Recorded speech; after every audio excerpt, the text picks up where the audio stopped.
ये एक ऐसा केस है जिसमें आप देखोगे कि ये बंदा मरा, फिर ये भी बंदा मर गया, फिर ये भी बंदा मर गया, एक एक करके सब मरते जा रहे हैं। बट ये किसी मूवी का सीन नहीं है, ना ही कोई मूवी की स्टोरी है, ये रियल लाइफ केस है। केस है 1993 का, रशिया के खमर दबन माउंटेन्स का। हाँ, इसका नाम कुछ आपको ऐसा ही लगेगा, अजीब सा।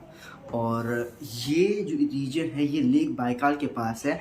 लेक बाइकाल से याद आया, मैं आपको बता दूं कि मैंने एक वीडियो बना के रखी है जब रशिया के कुछ सोल्जर्स स्विमिंग प्रैक्टिस करने के लिए लेक बाइकाल के अंदर घुसे और वहाँ पर जो उनको दिखा वो एक 9 फीट का क्रिएचर था। ये रियल केस है, आप जाके ज़रूर चेक करिए, मैं लिंक डिस्क्रिप्शन में ध्यान से दे दूँगा। और हाँ, चलिए अभी इस टॉपिक पर आते हैं।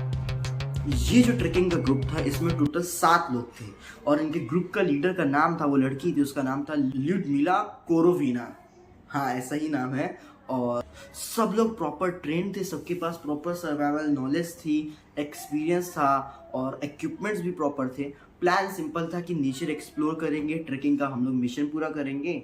और मिशन मतलब आपस का ही कि हाँ हम लोग ट्रेकिंग करते हैं और उसके बाद वापस आ जाएंगे। पर 5 अगस्त 1993 सब कुछ बदल गया। माउंटेन्स का वेदर अनप्रिडिक्टेबल होता है और एकदम से हेवी रेन आ गई, टेम्परेचर बहुत ही ज़्यादा ड्रॉप हो गया और स्नो स्टॉर्म आ गया और विंड की स्पीड बहुत ज़्यादा बढ़ गई। तो इन लोगों ने ग्रुप ने डिसीजन लिया कि हम लोग यहीं पर कैंप लगाते हैं। और बट प्रॉब्लम ये थी कि जहाँ पर इन्होंने कैंप लगाया था वो एक ओपन स्लोप एरिया था, तो इन्हें विंड डायरेक्ट हिट कर रही थी और प्रॉपर शेल्टर इनके पास नहीं था। जहाँ पे इन्होंने कैंप लगाया था वहाँ पर इनके पास प्रॉपर शेल्टर नहीं था। और इसी खतरनाक वेदर के बीच एक ट्रेजेडी स्टार्ट हो गई। सब कुछ नॉर्मल चल रहा था बट एकदम से पूरा गेम चेंज हो गया। एक जो ट्रेन हाइकर था उन्हीं की टीम में अलेक्जेंडर, वो स्ट्रेंज बिहेव करने लगा, वो चिल्लाने लगा, अपने आप को स्क्रैच करने लगा, कंफ्यूज हो गया, आइज पूरी की पूरी ब्लैंक हो गई और फिर उसके मुंह से फोम निकलने लगा। ग्रुप की लीडर बहुत ही ज़्यादा कंफ्यूज हो गई और बहुत ही बोलते ना हेल्प करना चाहती थी बट वो हेल्पलेस थी। वो क्या कर सकती है ऐसी सिचुएशन में जब उसको पता है नहीं कि इस बंदे के साथ प्रॉब्लम क्या हो रही है। और कुछ ही सेकेंड्स में अलेक्जेंडर खत्म हो गया। अब आप इमेजिन करो कि आप 7 लोग हो और 7 लोगों में मौसम ऐसी खराब है, उसमें से एक बंदा आपका एक दोस्त मर गया और आप टेंशन में हो कि उसका रीजन भी नहीं पता और हो सकता है ये बैड वेदर रीजन हो। न तक दूसरा बंदा सर्जे, वो कंफ्यूज हो गया, ट्रेम्बल करने लगा और अचानक उसके नोज और ईयर से ब्लड आने लगा। सब लोग टेंशन में आ गए, सबने उसकी भी हेल्प करने की कोशिश करी बट वो बंदा चिल्लाते हुए गिर गया और वो भी रिपोर्ट्स के हिसाब से ब्लड, फोम, सीजर, कंफ्यूजन, एक एक करके लोग ऐसे खत्म हो रहे थे जैसे उनको कोई रिमोट से शट ऑफ कर रहा हो। जैसे कंप्यूटर शट डाउन होता है वैसे ही एक एक करके हर बंदा गिरता जा रहा था। अब आप सबसे क्रीपी पार्ट सुनिए। लोग उनमें से कुछ लोग जो है एकदम से कंफ्यूज हो गए, चिल्लाने लगे और वो लोग अपने कपड़े उतार के भागने लगे। कहाँ? स्टॉर्म में, जो स्नो स्टॉर्म चल रहा था उसमें भागने लगे। और साइबेरिया में अगर आपने कपड़े उतारे तो इसका मतलब आपकी इंस्टेंट डेथ। वहाँ पर बहुत ज़्यादा एक्सट्रीम कोल्ड का वेदर होता है एंड इस जो ये सिचुएशन थी इसको बोलते हैं पैराडॉक्सिकल अनड्रेसिंग, जो कि होता है कि हाइपोथर्मिया की वजह से। हाइपोथर्मिया मैं एक बार फिर से एक्सप्लेन कर देता हूँ, मैंने एक वीडियो में एक्सप्लेन करके रखा है। ऐसी ही वो भी ट्रेजेडी थी, आप उसको भी जाके जरूर देखिएगा, उसका भी लिंक मैं डिस्क्रिप्शन में दे दूंगा। तो हाइपोथर्मिया होता है जब जितनी हीट आपकी बॉडी सराउंडिंग से गेन नहीं कर पा रही उससे ज़्यादा हीट आपकी बॉडी रिलीज करती जा रही है। मतलब एक सिंपल लैंग्वेज में आपको ठंडी बहुत ज़्यादा लग रही है। तो हाइपोथर्मिया की वजह से उन लोगों का ब्रेन कंफ्यूज हो गया और कंफ्यूज होकर उसको लगा कि उसे गर्मी लग रही है। तो लोगों ने अपने शूज उतार दिए, जैकेट उतार दी और कुछ लोगों ने अपने कपड़े फाड़ के वो लोग स्टॉर्म में घुस गए ठंडी में। पर एक मजे की बात बताऊं आपको, हाइपोथर्मिया के पहले ही उन लोगों का बिहेवियर इंसेन हो चुका था। अब बात आती है कि सरवाइव किसने किया।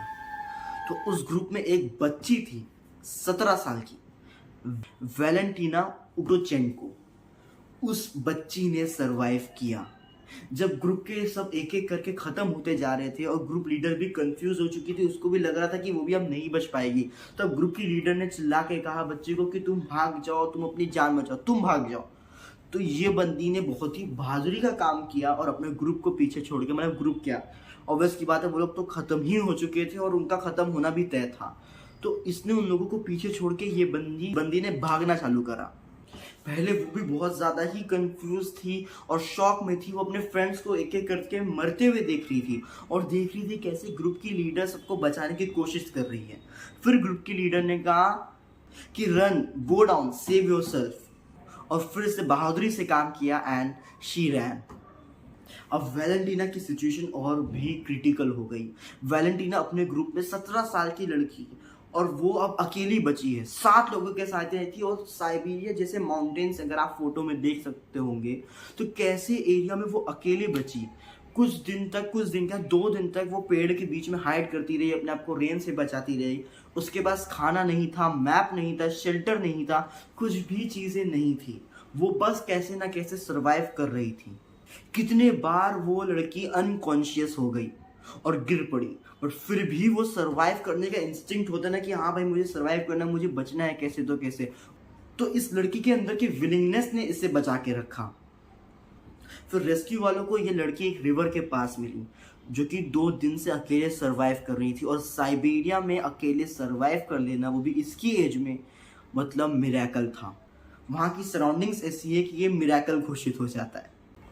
जब उस बच्ची ने बताया कि वहाँ पर ऐसा ऐसा इंसिडेंट हुआ है, जाके वहाँ जाओ, तो रेस्क्यू टीम जब गई तो उन्होंने जो देखा वो नाइट मेयर बन गया उन लोगों के लिए। उन्होंने देखा कि बॉडीज स्कैटर्ड है, हाफ नेक्ड है कुछ बॉडीज, और इंजरीज उनकी पूरी की पूरी विजिबल है, और ग्रुप की लीडर भी मिली।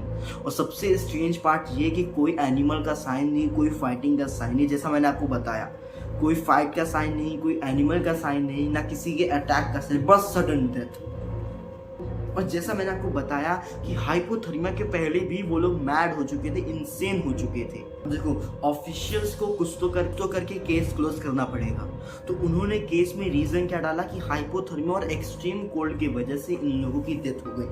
बट स्टिल ये एक्सप्लेन नहीं करता है ईयर्स से ब्लड निकलना, सीजर आना, मैडनेस, अपने आप को स्क्रैच करना, तो ये सब नहीं होता है हाइपोथर्मिया में। तो इसीलिए ये केस मिस्टीरियस बन गया और उसी वजह से मैं ये केस आप लोग के सामने लाया। जो भी मैंने इस केस में चीज़ें बताई हैं, वो जो सर्वाइवर थी, जो बच्ची थी, उसी के स्टेटमेंट्स, उसी के वजह से जो एविडेंसेस मिले, उसके बिहाफ पर मैंने रिसर्च करके प्रॉपर आप लोगों को बताया। वो लोगों की कुछ थ्योरीज है। ऐसे नंबर 1 थ्योरी है कि पॉइजन हो सकता है, इन्होंने कोई ऐसा मशरूम खा लिया या ऐसा खाना खा लिया जिसकी वजह से इनको पॉइजन मिल गया। बट स्टिल ये लोग एक्सपीरियंस थे और बच्चे को प्रॉब्लम नहीं हुई, और ये लोग एक्सपीरियंस थे तो इनको पता है क्या पॉइजनस और क्या नहीं। दूसरी है कि वो तो ऐसे ही लोगों का है, मैं आपको बता दे रहा हूँ। एक है कि आर्मी के कुछ केमिकल एक्सपेरिमेंट्स चल रहे होंगे, उन्होंने कुछ गैस छोड़ दी होगी, इसकी वजह से वो बिल्कुल ही नॉनसेंस थ्योरी है। तीसरी थ्योरी है हवा वाली, इंफ्रासाउंड थ्योरी, कि हवा किसी एंगल में, ऐसा होता है, ये बात फैक्ट है कि हवा किसी एंगल में जब जाती है और इंसान के कानों में पड़ती है तो ब्रेन को अजीब सा कंफ्यूजन होता है, उसको लगता है कोई आ रहा है, कुछ होने वाला है।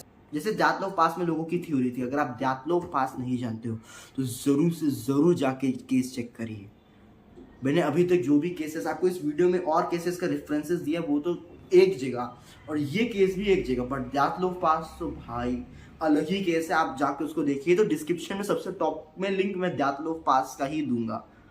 तो जातलोव पास वाली प्लीज़ मेरे रिकमेंडेशन में आप प्लीज़ और प्लीज़ जाके देखिएगा। ये केस रशिया के हिस्ट्री का एक डार्क चैप्टर बन के रह गया, जब 6 लोग एक एक करके गिरते गए, मरते गए। ऐसा लग रहा था जैसे कोई इनविजिबल फोर्स ने एक एक को पिक करते गया और एक एक को मारते गया। और जो वैलेंटीना थी उसकी लाइफ भी पहले जैसी नॉर्मल कभी नहीं रही।